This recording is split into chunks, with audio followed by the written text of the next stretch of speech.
Good morning, all, depending when you're watching this. Good afternoon, good evening, or good night. My name's Ross, and as always told, Out of Voice Radio. So today, we're going to be answering the question, is Gardevoir still going to be good after rotation? We did our first video like this the other day. We had a look at Buzzwole. People were quite receptive, and one of the suggestions I got was, hey, we'll see. Let's have a look at Gardevoir. Is Gardevoir going to be good after the rotation? So the first things we need to do, fairly obviously I would think, is actually looking at what it loses post-rotation. And there are a couple things that Gardevoir loses which are pretty gosh darn bad. It loses Gallade. And this is the big obvious loss when you're talking about Gardevoir.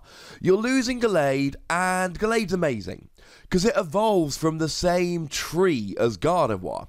Routes Kirlia Gardevoir, or Routes Kirlia Gallade. So losing Gallade is losing an easy stage 2 to actually use. The problem is Gallade does a couple of things super well. First of all, it attacks for just a double colourless energy, which you're going to be playing for Gardevoir anyway. Secondly, it hits for a fighting weakness, so something like a Zoroark, if that's still big post-rotation, and it very well could be. This gives you a really good option for KOing them. Gardevoir is not that efficient at KOing a Zoroark. Gallade really is. And of course, let's remember it's a non-GX, so it only gives up one prize.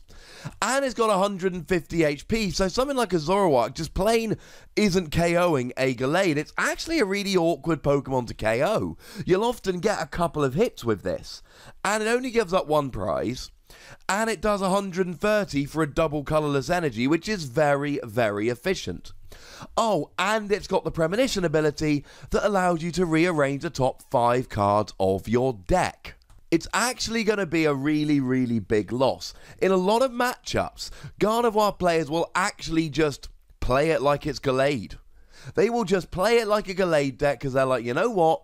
I'm fine with this. It's a non-GX, it's doing good damage, and my opponent is struggling to get a one-hit KO. And going along with this, we're losing Octillery. Octillery lets you draw until you got 5 cards in hand. And look, I know we're still going to have Oranguru, but it's not as good. Drawing until you got 3 cards in hand is not as good as drawing until you've got 5 cards in hand. I'm going to be perfectly honest with you, ladies and gentlemen. Gardevoir really needs Octillery. Because let's address the elephant in the room while we're here. It's a stage 2. So you can either evolve up through Kirlia the old-fashioned way and take 3 turns, or you can use Rare Candy. Either way, you need to get set up. And that is where Octillery comes in. And even Gallade here, a combination of Gallade and Octillery means that even if you're drawing 1 with Octillery, you can make sure you're drawing the best one by using Gallade to put the best card on top of your deck and then drawing it with Octillery. It helps you get set up because you're basically only using stage 2s here. You're losing that. So you're losing your fighting type, you're losing a good non-GX attacker, you're losing a lot of your draw engine here. It's really not that great. And the other big loss here is we're losing Bridget. Now I know everyone's losing Bridget, but some decks will feel this more than others, and unfortunately Gardevoir is one of those decks that will feel it more. Firstly, you need to get your routes all out. We're in a format at the moment where everyone's playing Guzma, and Buzzwole's everywhere, and it hits the active and it hits the bench. So if you can't be getting multiple routes out on turn 1, your opponent is just going to be attacking them on the bench, and you're going to be gone. You can't use something like Brooklet Hill. Now, you could, of course, always just use a combination of stuff like Nest Ball and Ultra Ball and go for a really ball-heavy, fast deck, and maybe that will work, but you're losing that early speed with Bridget, which really, really sucks. Now, we've still got options for getting set up. We've still got Alolan Vulpix, which will still get your Pokemon out. But then again, the best way to get Alolan Vulpix is using Bridget for one of those and a couple of routes. And we're still going to have Diancie, But Diance's not seen that much play lately. Diancie evolves one of your bench Pokemon, so the theory is you get Diancie in the active to evolve a Routes, and then next turn you start with a Kirlia and you can just immediately evolve it to a Gardevoir. And maybe you can take advantage of a Skateboard, which is a card that everyone's going to be playing post-rotation when Floatstone goes away. And the good news is that your Routes has a single retreat cost, so you can take advantage of this. So does Diancie, although you won't be wanting to retreat that straight away. So does Alolan Vulpix. So maybe you can get rolling with that. And the problem is, it's not just that we're losing these cards. We don't have many great alternatives here. There is no great alternative to Gallade. There is no brilliant non-GX attacker, because any Pokemon you might want to use is probably going to be a basic, and it's just not going to be as good as a Stage 2. You usually cannot tech Stage 2s into your deck. Gallade was the exception. And then, of course, you're much weaker against Zoroark because you've lost that typing. And then losing Bridget and Octillery is really hitting at your consistency. At the beginning, it's not looking particularly good. And there's no major gains it really gets like that. There's nothing coming which really makes me go, oh my god, that's going to break Gardevoir. Now, in terms of counters, we don't really have many good metal Pokemon at the moment. But the one thing I do need to remind you all about is that the second Solgaleo GX is coming. Now, when this was revealed, it looked like it was going to be over the top amazing. And that's not where we are at the moment.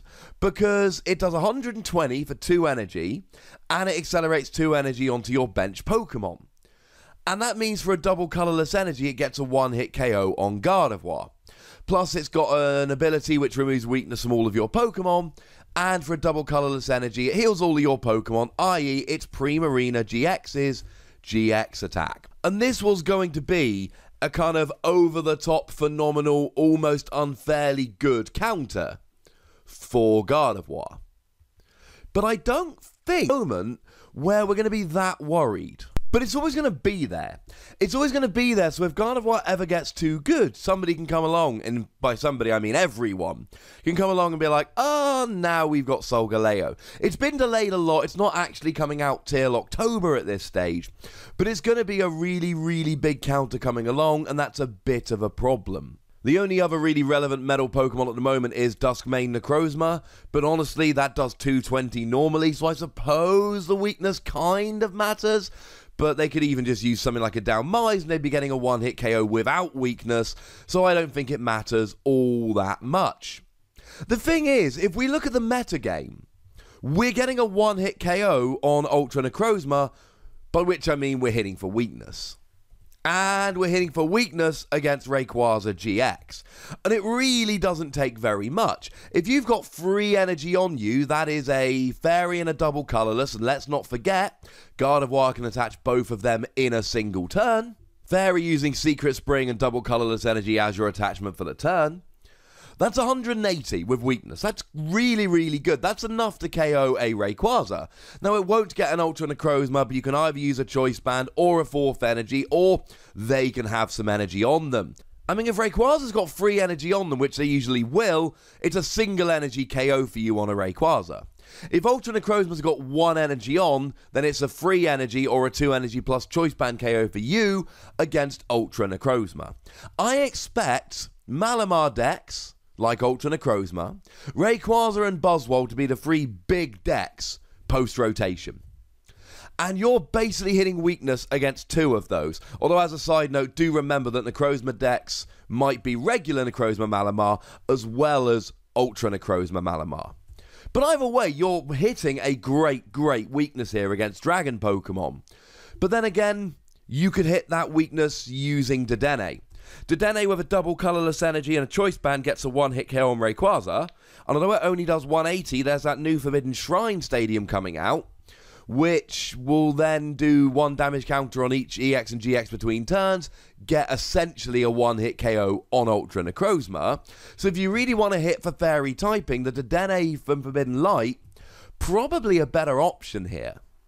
And I am legitimately worried about Gardevoir because I don't know if it's going to be fast enough. You are getting one-hit KOs, but so's Ultra Necrozma, and it's using Malamar to accelerate energy.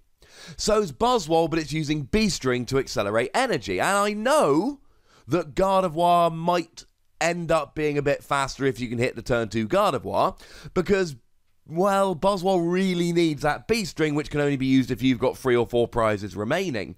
But having said all of that, they can still manual attach, and if you have an even remotely slow setup, you are going to be punished by Buzzwole, because they can just attach free energy. And then Rayquaza's got all of this energy acceleration, and that's kind of the problem here. We're going into a big one-hit KO format, and although Gardevoir can do big one-hit KOs, and especially when you're against Pokemon like Buzzwole and Rayquaza that have got free energy on them, you should be able to keep up. But you're a stage 2. And you're losing Octillery, which is one of your best draws. And you are going to be hurt by Bridget so much more than these other decks. And you find yourself struggling without a good non-GX attacker. I am really, really worried about Gardevoir post-rotation. If Solgaleo ever gets big, it's over for Gardevoir. But even if it doesn't, I don't know if Gardevoir's going to survive post-rotation. Maybe things will change, but the fact that it's a stage 2 that loses a bunch of its consistency cards and its best non-GX attacker while we move into a big one-hit KO format with basics, I don't think Gardevoir's going to be great post-rotation. I'm giving it a wassy thumbs down.